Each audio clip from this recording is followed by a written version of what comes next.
All right, so if you made it this far, you're now on the repurposing your content and going through analytics.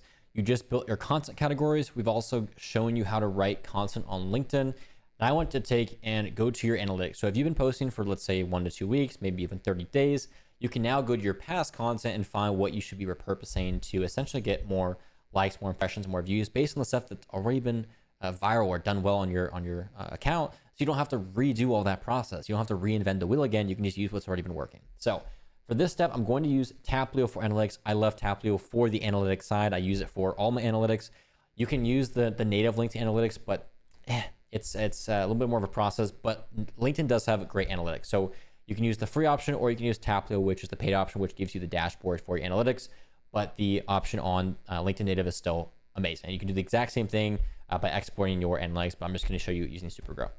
For Taplio. So I go to analytics, and then from here I can basically adjust it for the last 30 days, 60 days, 90 days, whatever it is.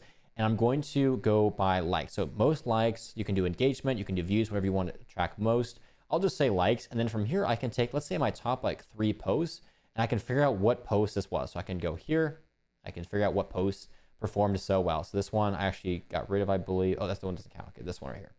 So this post did really well. This one actually got me some clients. I think it was a couple weeks back, actually. Yeah, 6 days ago. This one, then I also repurposed this already from a couple weeks before that. But this post, essentially, I know it did really well because I talked about speed. I talked about no overthinking, my system for that. I've got the 3 visual here. And then, of course, lots of comments. This one had what, like, let's see, 168 comments. So a lot of comments. Had a lot of outreach from this, a lot of DMs from this. So this post did very, very well. So I know it did well because I can go in and I can see it did well after the most past 3 days. So I can go through Taplio, I can go through LinkedIn Analytics, I can find what's working the best, and I can take, let's say, the top 3 or 5 posts I did that month, and I can edit their hooks, edit their CTAs, change the visual, and then repurpose them. So if we go back to, let's say, your LinkedIn schedule or even Supergrow, I can go to my calendar and I can go back and say, hey, like I want to schedule these posts later this month. So I can go down like the 29th, the 30th. If I posted it on the 1st, let's say I repurpose it on the 31st, I can add a queue slot here.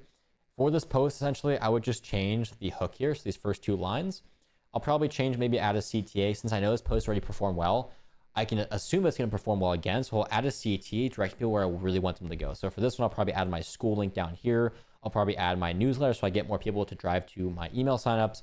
Whatever it is, drive people to where you really want people to go because you already know this post is going to do well. And then from there, you can also adjust. You don't really have to adjust this. I would keep this the same just because I know it did really well. For the actual visual, I'd probably keep it pretty similar. I would still use this 3 image format, but I would change the images, of course, and everything else is the same. You also don't have to change the hook if you don't want to. If it did really, really well, you just keep the hook how it is and call it a day. But that's going to be the system for repurposing. You take your top 3 to 5 posts, reschedule them, and you're good to go. You can do it every single time. What you can do also is go to your worst performing posts, scrap these posts or edit the hooks, and then retry them. So like this one did the worst for me. This post, okay, this is actually a live. That's a live stream. Let me see this one. This is a video. Oh, it's actually a live stream again. Yeah, my lives don't obviously get a lot of views because they're live streams. Okay, so this one was actually today's post. That doesn't count. This one is a YouTube promotion.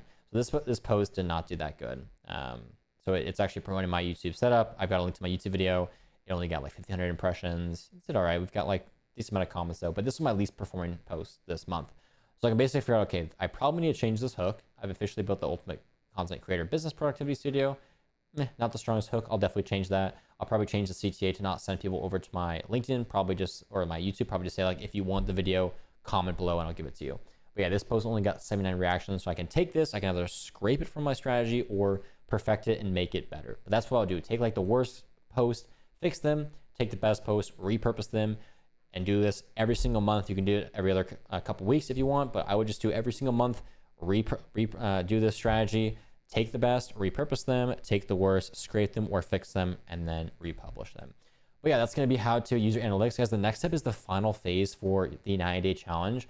We're going to actually start building our newsletter in the next system. We're going to be using Beehive for this. So if you haven't already gone through the first phase 1 and phase 2, make sure this is all done before you go into the next step, because the next phase is a little more complex. We're building newsletters and we're building your paid offers, and we're actually launching them with tools. So do these phases first.